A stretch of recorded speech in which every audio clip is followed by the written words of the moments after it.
અને આ બાજુ ઘટના ઘટી છે જ્યાં આ હરિશ્ચંદ્ર રાજાએ તલવાર હાથમાં લીધી અને જ્યાં પેલા તારામતીના મસ્તક ઉપર તલવારનો પ્રહાર કરવા જાય છે અને આકાશમાંથી આકાશવાણી થઈ કે હરિશ્ચંદ્ર રેવા દે, અટકાવ્યો છે. આકાશમાંથી આકાશવાણી થઈ હરિશ્ચંદ્રને કીધું અને એને અટકાવ્યો છે હરિશ્ચંદ્રને અને કીધું કે તું આને નહીં મારીશ. અગ્નિદેવ પ્રગટ થયા અને કહેવા લાગ્યા, જ્યાં માથું ઉતારવા ગયા તો બ્રહ્મા, વિષ્ણુ, મહેશ, ઇન્દ્ર તમામ દેવતાઓ પ્રગટ્યા. ધર્મદેવ બધાએ પ્રગટી અને હરિશ્ચંદ્ર રાજાનો જય જયકાર કર્યો. એને સત્ય નિષ્ઠાને સ્વીકારી હરિશ્ચંદ્રને વરદાન આપ્યું. વિશ્વામિત્ર પણ કહેવા લાગ્યા, જો ધર્મદેવ એ બ્રહ્મા પાસે ગયા કે આ વધને અટકાવો, એટલા માટે હરિશ્ચંદ્રની સત્યનિષ્ઠા જોઈ અને તમામ દેવતાઓ ત્યાં પ્રગટ થાય છે. ભગવાન હરિ બોલ્યા, હરિશ્ચંદ્ર રાજા તમે ધન્ય છો, તમારી પરીક્ષામાં તમે પાસ થયા. આ વિશ્વામિત્ર એ કોઈ સામાન્ય વિશ્વામિત્ર નથી. વિશ્વામિત્ર કહેવા લાગ્યા કે જે બ્રાહ્મણ હતા એ બ્રાહ્મણ હું પોતે બન્યો હતો. જે તારામતી જ્યાં વેચાયા એ બ્રાહ્મણનું ઘર એટલે એ મારું ઘર હતું. એ કોઈ બ્રાહ્મણ ન હતા. તમે એમની સેવા કરી છે એટલે કે મારી સેવા કરી છે. આવા બધા આશીર્વાદ આપે છે. શુક્રાચાર્ય પ્રગટ થયા, એને પણ આશીર્વાદ આપ્યો. દેવરાજ ઇન્દ્રએ વિમાન તૈયાર કરાવ્યું અને અયોધ્યામાં હરિશ્ચંદ્રને પાછા લાવે છે, ગાદીએ બેસાડે છે. આ કથા બતાવી હરિશ્ચંદ્રનું સત્યનિષ્ઠા. એના માટે કેવું હોય તો ચંદ તરે સૂરજ તરે તરે જગત વ્યવહાર પણ દ્રઢ વ્રત હરિચંદ્ર કો તરઈને સત્ય વિચાર. આ કથા બતાવી અને ત્યારબાદ જન્મેજયે પ્રશ્ન કર્યો કે મને શતાક્ષી દેવી કોણ હતા, માં અન્નપૂર્ણા કોણ હતા, એની કથા સંભળાવો. એટલા માટે એક દુર્ગમ નામનો અસુર, આ દુર્ગમ કોણ હતો? હિરણ્યાક્ષનો દીકરો રૂરુ, રૂરુનો પુત્ર હતો દુર્ગમ. દુર્ગમે બ્રહ્માનું તપ કર્યું અને બ્રહ્માજીની પાસેથી વેદો માંગી લીધા. એના કારણે આ ધરતી ઉપર દુષ્કાળ પડ્યો અને દુષ્કાળના કારણે આજ જ્યાં ધરતી ઉપરથી દુષ્કાળ પડ્યો અને દુષ્કાળના કારણે શું ઘટના ઘટી? ધરતીમાં દુષ્કાળ પ્રગટ્યો. જ્યાં જુએ ત્યાં અન્ન, ચારે બાજુ હાહાકાર થઈ ગયો. અને આ બાજુ આ દુર્ગમ નામનો દૈત્ય એને એટલો બધો ભગવાન બ્રહ્મા પાસેથી વરદાન માંગ્યું. વરદાન માંગીને આવ્યો. પહેલા તો એને વરદાન માંગ્યું મને અમર બનાવો, ના પાડી. ત્યારે કીધું કોઈ સ્ત્રીના હાથે મારું મૃત્યુ થાય. બધા જ રાક્ષસોએ આ જ વાત કરી છે. અહીંયા એ વાત બતાવી અને આ બાજુ સમય વ્યતીત થયો અને એક અધ્યાયની અંદર આખા દુષ્કાળનું વર્ણન કર્યું છે. રાજ્યની અંદર પાણી બંધ થયા, શાકભાજી બંધ થયા, વરસાદ વરસવાનો બંધ થયો, દુષ્કાળ પડવા લાગ્યો. અને આ બાજુ આ દુર્ગમના અપરાધના કારણે તમામ દેવતાઓ એ ભગવતી મહામાયાના ચરણે ગયા અને ત્યાં જઈને પ્રાર્થના કરી, હે મહામાયા તમે અમારી રક્ષા કરો, અમારે ખાવું શું, અમારે પીવું શું, તમે વરસાદ વરસાવો. એટલે આજ મહામાયાએ શતાક્ષી દેવનું રૂપ લીધું અને 100 શતાક્ષી, સત એટલે 100 અને અક્ષ એટલે 8. મહામાયાએ પોતાના રૂપમાંથી 100 આંખ વાળી ભગવતી જેનું નામ છે શતાક્ષી, એ શતાક્ષી દેવીનું રૂપ લઈ અને 100 નેત્રો દ્વારા વરસાદની વર્ષા વરસાવી. એનું નામ છે શતાક્ષી દેવી. બોલો શતાક્ષી ભગવતી મહાકી જય. સમય આગળ જતો અને માએ કીધું, તમામ દેવતાઓ કહેવા લાગ્યા કે વરસાદ તો વરસ્યો પણ શાકભાજી વગર ખાવું હું. અને એ જ મહામાયા એ આજ શાકંભરી બન્યા. એ જ મહામાયા આપણે રોજ જે શાકભાજી ખાઈએ એ શાકંભરીમાં શાકંભરીનું સ્વરૂપ લઈ અને શાક સ્વરૂપે વરસ્યા. અને એ જ મહામાયા અહીંયા તો લખ્યું છે કે નિત્ય તૃપ્તે નિરૂપમે ભુવનેશ્વરી તે નમઃ અસ્મત્સાયંતમતુલં ભવાન્ય સહસ્રકમ ત્વયા યતો ધૃતમ દેવી શતાક્ષી ત્વં તતો ભવ સુદયા પીડિતા મામ તોતુર શક્તિર્નતાસ્યત. અને છેલ્લે આજ માં શતાક્ષી બન્યા, શાકંભરી બન્યા અને આજ માં કોણ બન્યા? અન્નપૂર્ણા માં. કે સ્વાદુની ફલમૂલાની ભક્ષણાર્થે દદૌ શિવા નાના વિધાની તાન્યાની પશુર ભોજ્યાની જાનિતા. આજ માં એમાં અન્નપૂર્ણા બન્યા અને અન્ન સ્વરૂપે માં અન્નપૂર્ણા એ વરસ્યા છે અને માં અન્નપૂર્ણા એ અન્ન સ્વરૂપે આ અન્નકૂટ ખોલી દો દાદા. એ જ માં અન્નપૂર્ણાનું સ્વરૂપ બની અને આજ માં અન્નપૂર્ણા એ પ્રગટ થયા છે. બોલો અન્નપૂર્ણા માત કી જય. બોલો અન્નપૂર્ણા માત કી બોલો જય. શાકંભરી માત કી નવ જય. દુર્ગા. માત કી જય. હવે આ કથા બતાવી ત્યારબાદ દુર્ગમ દૈત્યને મારવા માટે મહામાયાએ પોતાની શક્તિમાંથી આ ભુવનેશ્વરી રણે ચડ્યા છે દુર્ગમ દૈત્યને મારવા માટે.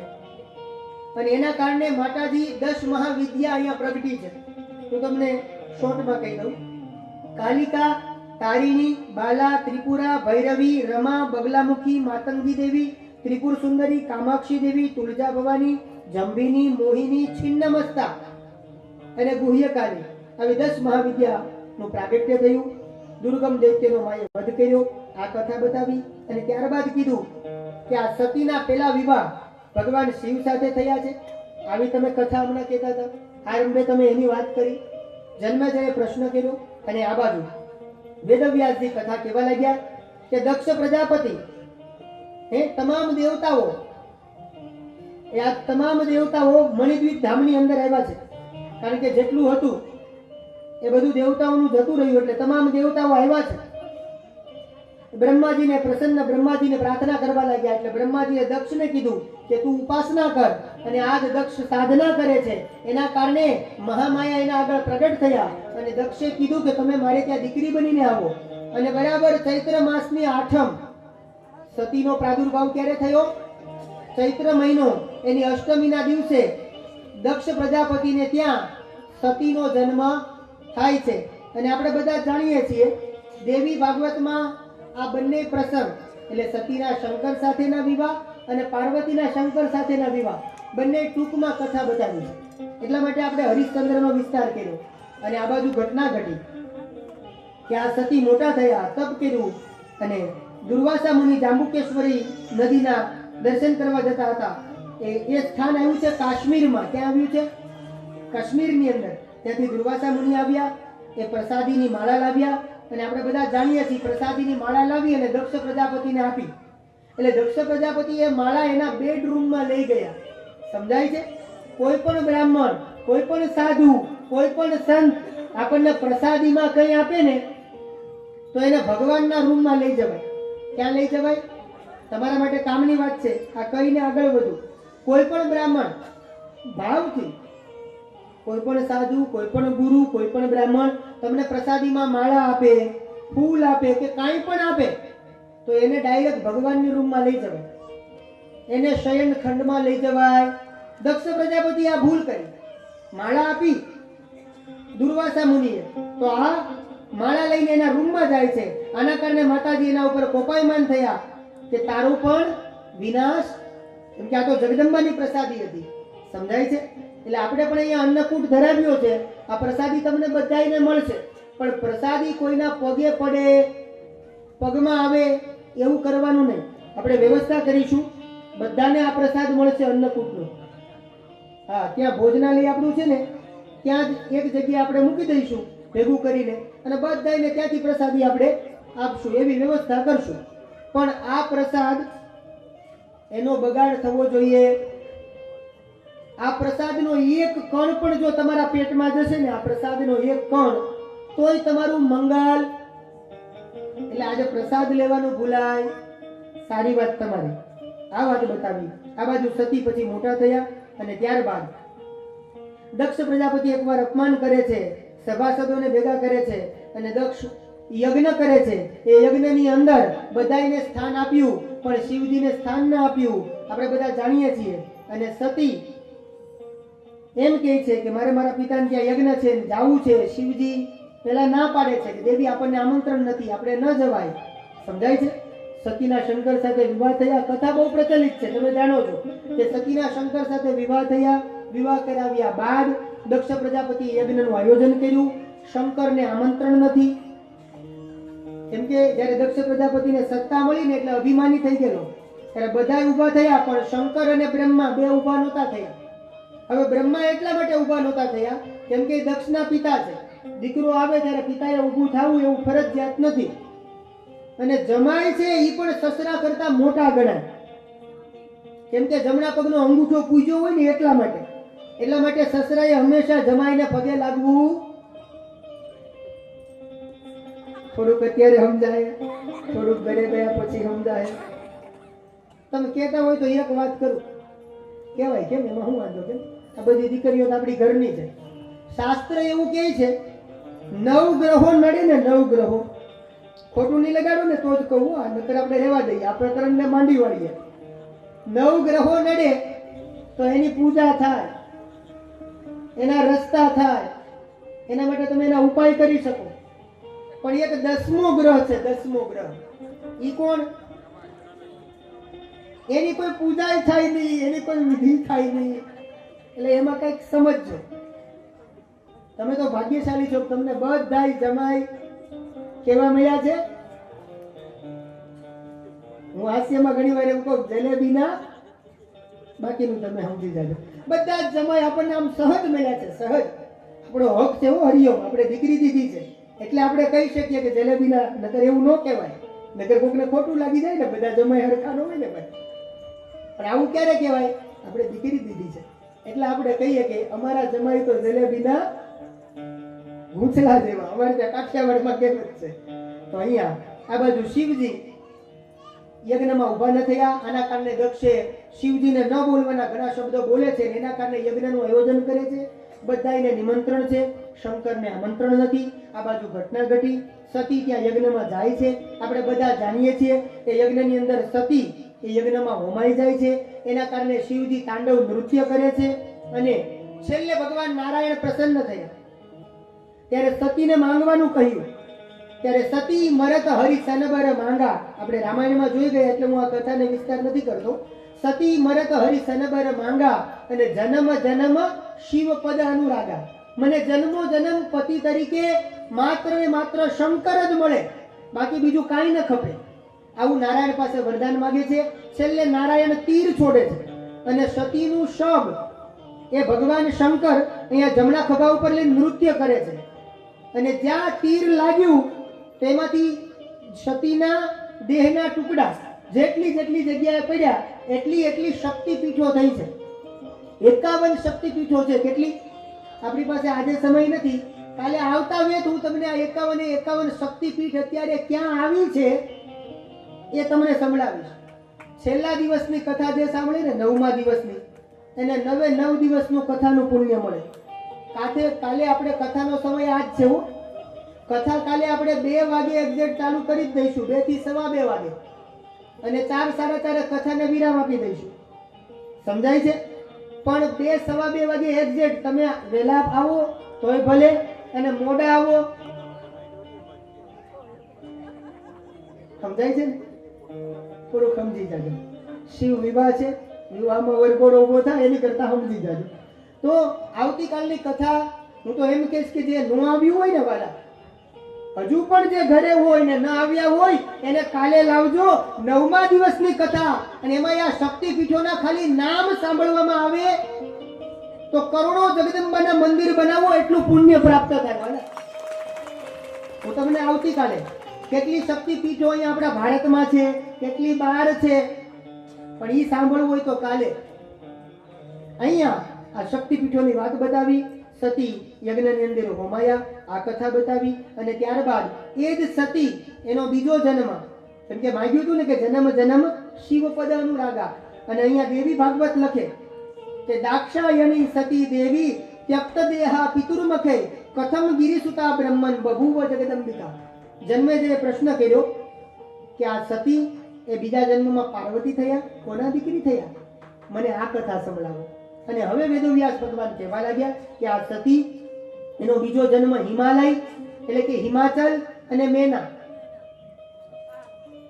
દક્ષ એટલે અભિમાની, અને સતીએ કીધું તું હવે મારે અભિમાની બાપની દીકરી થવું, હવે મારે હિમાચલ કેતા અડગ, જે નીડર હોય, જે અડગ હોય, જે નિશ્ચય જેનો પાકો હોય એની દીકરી થઈને આવવું છે. એટલે હિમાચલ પર્વતની દીકરી માટે નામ પડ્યું પાર્વતી. સમજાય છે?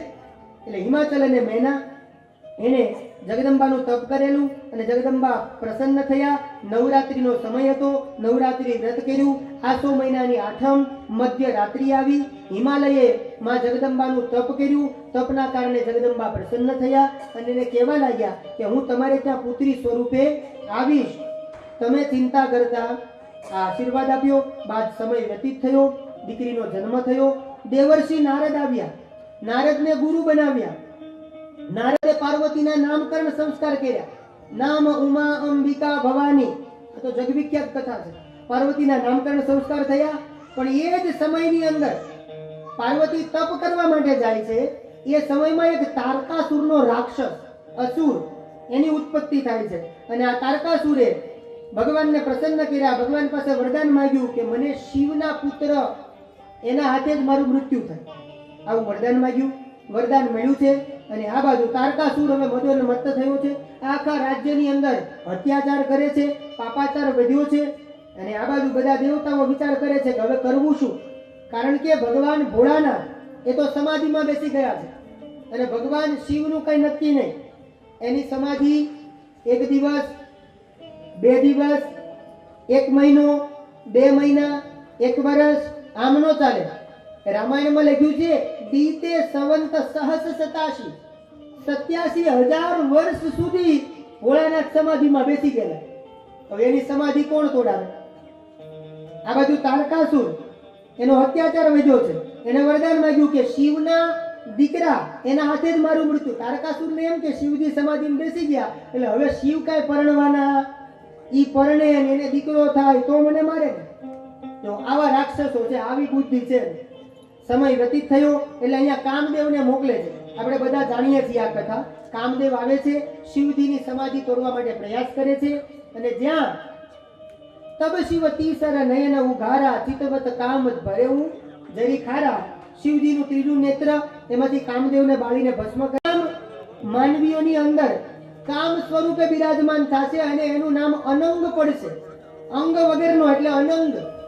આપણામાં જે કામ વાસના ઈ પ્રવેશે એટલે સમજવાનું કે કામદેવે આપણામાં પ્રવેશ કર્યો છે. એટલે તું અનંગ થઈશ. અને ત્યારબાદ તારો પતિ તને સદે ક્યારે મળશે?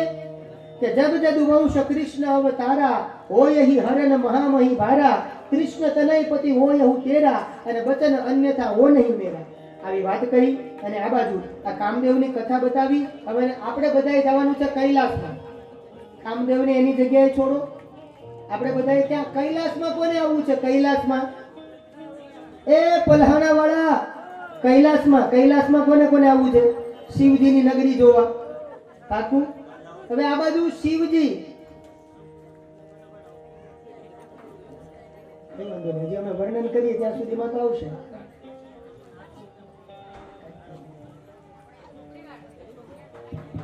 જેમને જાનમાં જોડાવો હોય તો જતા રહેજો.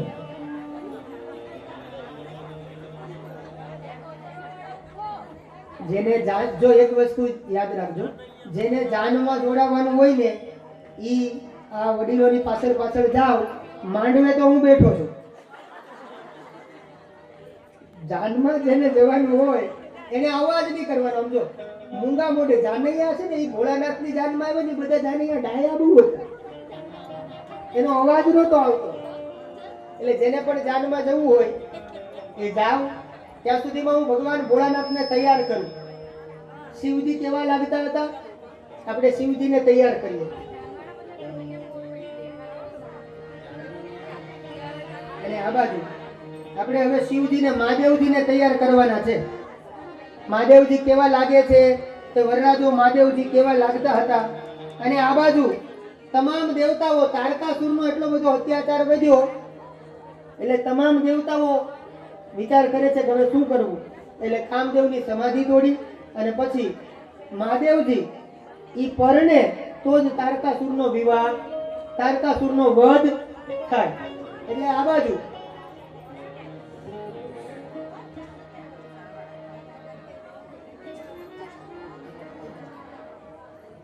તો અહીંયા સમય વ્યતીત થયો અને તમામ દેવતાઓ સ્વાર્થી છે. તમામ દેવતાઓ મહાદેવજી પાસે આવી અને ડાય વાતો કરવા લાગ્યા કે હમણાંથી તો કોઈ પૈણતું નથી, કોઈના લગ્ન થતા નથી, અમને લગ્નમાં જવા મળતું નથી, લાડવા ખાવા મળતું નથી, અન્નકૂટનો પ્રસાદ ધરાવતું નથી. સમજાય છે? એટલે હવે તમામ દેવતાઓ મહાદેવજીને રાજી કરે છે, પ્રસન્ન કરે છે. અને આ બાજુ મહાદેવજી તમામ દેવતાઓ ભગવાન વિષ્ણુની વિનંતી માની અને હવે મહાદેવજી તૈયાર થાય છે. એમાં એક ગણ ગયો છે અને સ્મશાનમાં ગયો. સ્મશાનમાં મહાદેવ તો એની રીતે તૈયાર થાય ને, આ કઈ સામાન્ય વરરાજા થોડા હતા. અને જ્યાં એક ગણ સ્મશાનમાં ગયો છે અને હવે તમામ ગણો એ મહાદેવજી તમામ ગણોને પૂછે છે કે વરરાજો કેવી રીતે તૈયાર થાય. ત્યારે તમામ ગણો મહાદેવજીને કહેવા લાગ્યા કે માલિક, તમે ચિંતા કરો માં, અમે તમને તૈયાર કરી દઈશું, તમને તૈયાર કરવાની જવાબદારી અમારી. અને આજ તમામ ભૂતોને મહાદેવજીએ આજ્ઞા આપી છે અને તમામ ભૂતો આવ્યા છે. ક્યાં ક્યાંથી ભૂતો આવ્યા હતા એનું વર્ણન એ કર્યું છે. અમેરિકા, આફ્રિકા, કેન્યા, ન્યુઝીલેન્ડ, કેન્યાથી ભૂતો આવ્યા હતા. અને ભૂતો કેવા લાગતા હતા એ હમણાં આપણે જોઈશું. અને બધા ભૂતો અલગ અલગ સ્મશાનમાંથી, તમારે કોઈ 2 હાથ વાળા, કોઈ 2 પગ વાળા, કોઈ 3 માથા વાળા, કોઈને માથું જ નહીં, ખાલી એમને ધડ હાલ્યું આવે, એવા બધા ભૂતો આવ્યા છે. અને હવે મહાદેવજીને તૈયાર કરે છે. દુનિયાનો પહેલો અને છેલ્લો વરરાજો એને તૈયાર કરે છે. અને કેવી રીતે કરે છે?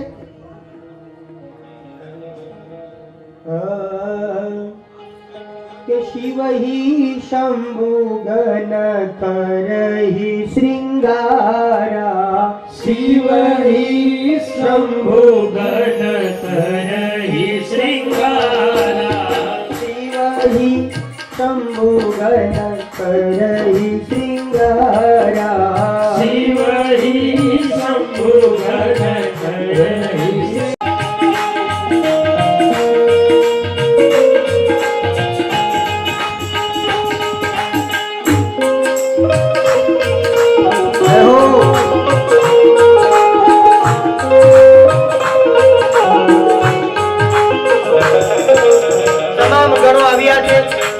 મહાદેવજીને શણગારે છે. મહાદેવજી કેવા લાગે છે? અરે કુંડલ કંકન પહેરે વ્યાલા, કુંડલ કંકણ તન વિભૂતિ પટસે હરિ છાલા, તન વિભૂતિ ભરી હે કંકન કુંડલ પહેરે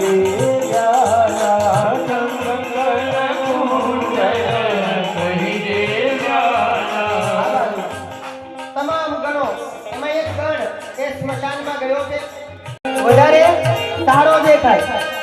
ત્યારે મહાદેવજીએ કીધું કે પીઠી તોડવાથી મોડું નહીં થવાય. પણ મહાદેવજીએ ક્રાંતિકારી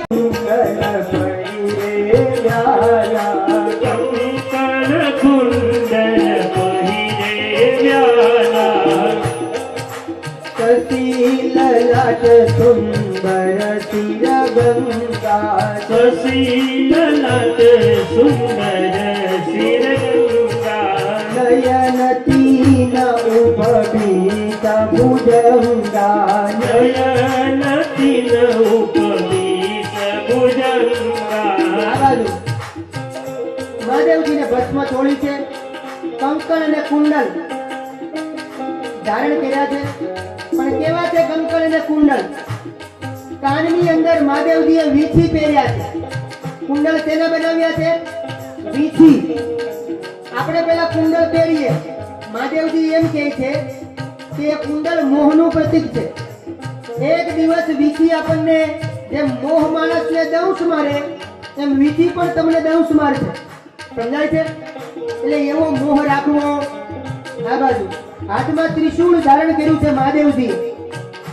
ગણો તૈયાર કરે છે મહાદેવજી ને હાથમાં ત્રિશૂળ. હવે ત્રિશૂળ એટલે 3 પ્રકારના શૂળને કાબુમાં રાખે એના નામ માટે નામ પડ્યું ત્રિશૂળ.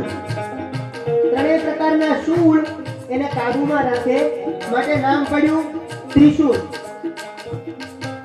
કર ત્રિશૂલ અરુ તમારું બિરાજા કર ત્રિશુલ ડમરુ બિરાજા ભલે બસ ચડી બરાજા જલે બસ હરી ચડી બરાજા देखी शिवही सुरप्रिय मुस्काई દેવી સુરરી સુર પ્રિય મુસ્કાઈ આમ મહાદેવજીને તૈયાર કર્યા છે.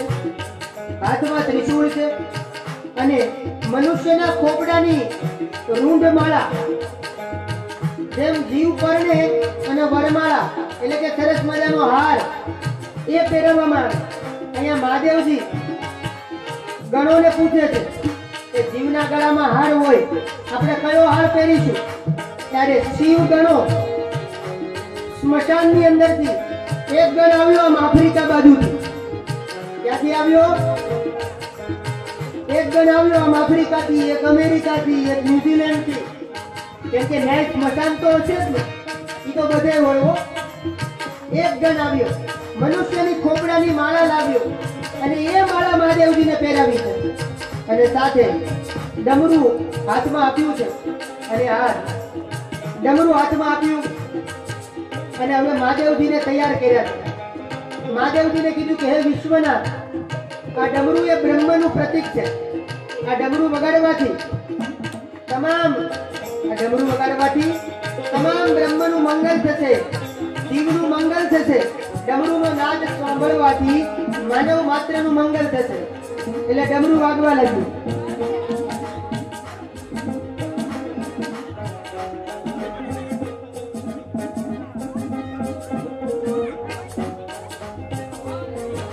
અને આ બાજુ વિશ્વનાથ તૈયાર થાય છે. કીધું કે મહાદેવજી આજે તમે પીતાંબર પહેરો, પીતાંબર. મહાદેવજી કે આપણને એવું ન શોભે. કીધું તો શ્વેતાંબર પહેરો. મહાદેવજી કે આપણને એ પણ એવું અઘરું આપણને નહીં ફાવે. તો બોલે આપણે પીતાંબર પણ નહીં, આપણે શ્વેતાંબર પણ નહીં, આપણે વાઘાંબર પહેરવાનું છે. સમજાય છે? મહાદેવ શું પહેરે? વાઘાંબર. મહાદેવજીને તૈયાર કરે છે, ડમરું આપ્યું છે અને ત્યારબાદ હવે મહાદેવજી તમામ ગણોને કહે છે કે વરરાજાને તૈયાર કર્યો તો હવે વરરાજાને બેસાડવા શેના ઉપર? આપણે વરરાજાને શેમાં લઈ જઈએ? આપણે વરરાજાને શેમાં બેસાડીએ? ઓડી ગાડી તો જોવે ને હારી. વરરાજાને લઈ શેમાં જવા? આપણે શોમાં લઈ જઈએ? મોંઘા મોટી ગાડી, ઓડી હોય, ફોર્ચ્યુનર હોય, આપણે એમાં વરરાજાને લઈ જઈએ. મહાદેવજી વિચાર કરે કે આપણે ગાડીની વ્યવસ્થા નથી, આપણે વાહનની વ્યવસ્થા નથી, આપણે શું કરવાનું? એટલે નંદીને બોલાવ્યો, નંદી. અને મહાદેવજી નંદી ઉપર સવાર થયા છે અને પાછા ઊંડા બેઠા છે, ઊંડા. નંદી આમ હોય, મહાદેવજીનું મુખ સામું હોવું જોઈએ ને, એની જગ્યાએ મુખ આ બાજુ કરી અને મહાદેવજી બેઠા છે. દેવતાઓ કહેવા લાગ્યા કે બાબા આજે તો અમારું માનો, રોજ અમારું નથી માનતા, આજે તો માનો, જરાક મોઢું તો ફેરવો. મહાદેવ કે ઈ નહીં બને, આજ તો બધું મારી રીતે જ થશે. દેવતાઓને કીધું તમારે આવું છે જાનમાં કે પાછું જવું છે? દેવતાઓને ખબર કે જો ના પાડશું તો ઓલો તારકાસુર, એની કરતા મહાદેવની જાનમાં જોડવામાં મજા. અને આ બાજુ મહાદેવજીને તૈયાર કરે છે. આજ નંદી ઉપર વિશ્વનાથ બેઠા છે અને જ્યાં કૈલાસથી જાન નીકળી છે, આ જાન ક્યાંથી નીકળી? કૈલાસ ઉપરથી નીકળી છે અને પલસાણા આવવા માટે નીકળી ગઈ છે. ક્યાંથી નીકળી? કૈલાસમાંથી.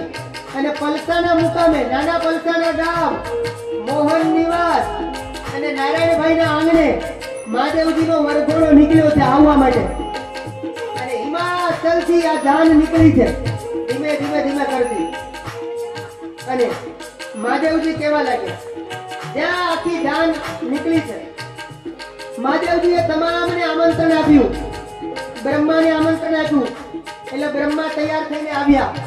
બ્રહ્મા ને બ્રહ્માણી, ઇન્દ્ર ને ઇન્દ્રાણી, લક્ષ્મી અને નારાયણ, આ બધા મહાદેવજીની જાનમાં આવ્યા છે.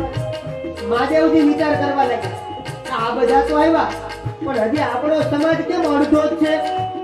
જાઓ આપણા સમાજને બોલાવો. આપણો સમાજ એટલે કોણ? મહાદેવજીના સમાજમાં કોણ આવે? મહાદેવજી કે આપણે દેશમાંથી વિદેશમાંથી બધે ટપાલ લખો. આજ આપણા માલિકના લગ્ન છે. કોના લગ્ન છે? આજ આપણા માલિકના લગ્ન છે અને આપણે બધાએ એની જાનમાં જવાનું છે. અને આ બાજુ એક ગણ ગયો છે અને તમામ સ્મશાનોમાં જઈ અને બધાને ઓર્ડર આપ્યો, હાલો આપણા માલિકની જાનમાં જવાનું છે. અને કેવા કેવા ભૂતો મહાદેવજીની જાનમાં આવ્યા હતા એનું અહીંયા વર્ણન કર્યું છે. તનકીન કહું અતિન પાવન કહું અપાવન ગતિ દરે.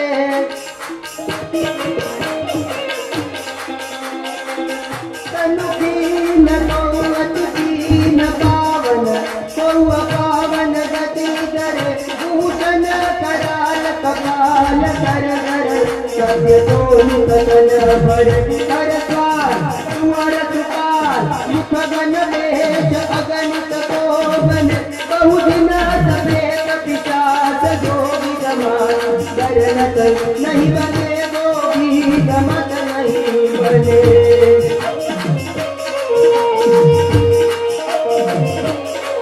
મહાદેવજીએ તમામ ગણોને કીધું કે જાઓ આપણા બધા જ સ્મશાનમાંથી આફ્રિકા, કેન્યા, અમેરિકા બધેના સ્મશાનને જગાડો અને બધાએ એને બોલાવો.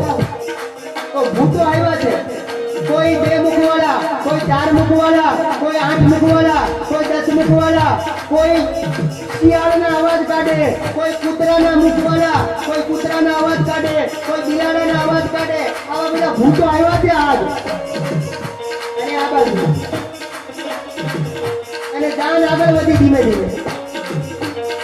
રસગુલ્લાહત રસ બની બરાતા કૌત સભી વિત હોઈ મગ જાતા. રસગુલ્લાહત રસ બની બરાતા કૌત કદે જીવ નહીં તેહી બાતા.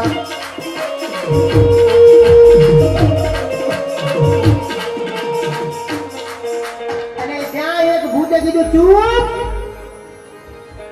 બંધ. એટલે બધાએ સંગીત વગાડવાનું બંધ કરી દીધું. કેમ કે આ તો ભૂત ને, આનો ઓર્ડર માનવો પડે ને. આ સમય બન્યો પછી સૌપ્રથમ બ્રહ્માનો સમાજ આગળ હિમાલયમાં પહોંચ્યો એટલે બધા રાજી થયા કે નક્કી આજ વરરાજા હશે. બ્રહ્માને જોઈ અને બધા કહેવા લાગ્યા કે તમે વરરાજા છો? બ્રહ્મા કે હું વરરાજો નથી, વરરાજો હજી પાછળ આવે છે. ત્યાં ઇન્દ્ર મહારાજ આવ્યા. બધા ઇન્દ્રને કહેવા લાગ્યા તમે વરરાજા છો? ઇન્દ્ર કે હું વરરાજો નથી, વરરાજો હજી પાછળ આવે છે. આ બાજુ ત્યાં મહાદેવજીનો ગણ આવવા લાગ્યો, સમૂહ આવવા લાગ્યો. એટલે નારાયણ કહેવા લાગ્યા કે હું વરરાજો નથી, વરરાજો હજી પાછળ આવે છે. ત્યારે કીધું કે વરરાજાને જોવા માટે તમે જીવતા જેટલા રહો એટલા જોજો વરરાજો કેવો લાગે છે. અને હવે કોનો સમાજ આવ્યો? મહાદેવજીનો સમાજ આવ્યો. અને જ્યાં જાન આવી એટલે શું ઘટના ઘટી? દરેક વ્યક્તિ નીચે બેસી જાઓ, બધા નીચે બેસી જાઓ. પોતાની જગ્યાએ બધા બેસી જાઓ. જ્યાં હિમાચલ તરફ જાન પહોંચી અને તમામ દેવતાઓ અને ઋષિ મુનિઓ અને સંતો ગાવા લાગ્યા કે આવી આવી તેજ ભરી જાન શિવજી પરડે. આવી તેજ ભરી જાન શિવજી પરડે. આવી આવી તેજ ભરી જાન શિવજી પરડે. આવી તેજ ભરી જાન શિવજી પરડે. હાલો ને ફૂલડા તોરણ ઝૂલે, માણેક ને ફૂલડા તોર ઝૂલે, માણેક ને ફૂલડા તોરણ ઝૂલે. માણેક આલય કરે છે સન્માન શિવજી પરડે. માલય કરે છે સન્માન શિવજી પરડે. આવી આવી છે જબરી જાન શિવજી પરડે. આવી તેજ ભરી જાન શિવજી પરડે.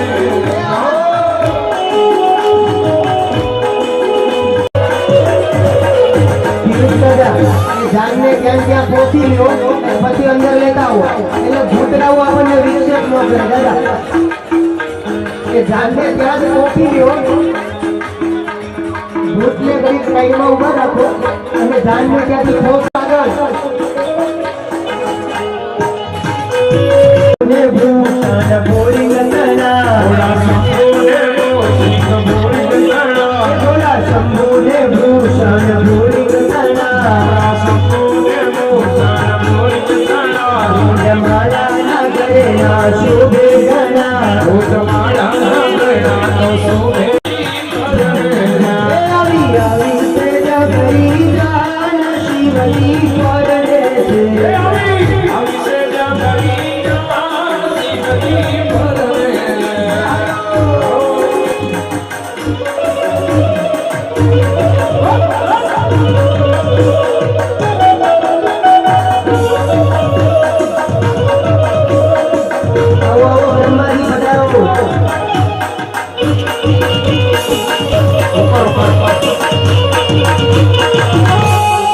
બ્રહ્મા વિષ્ણુ અને નારદથી ઉપર આવો જય હો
શિવજી નો ભરગોડો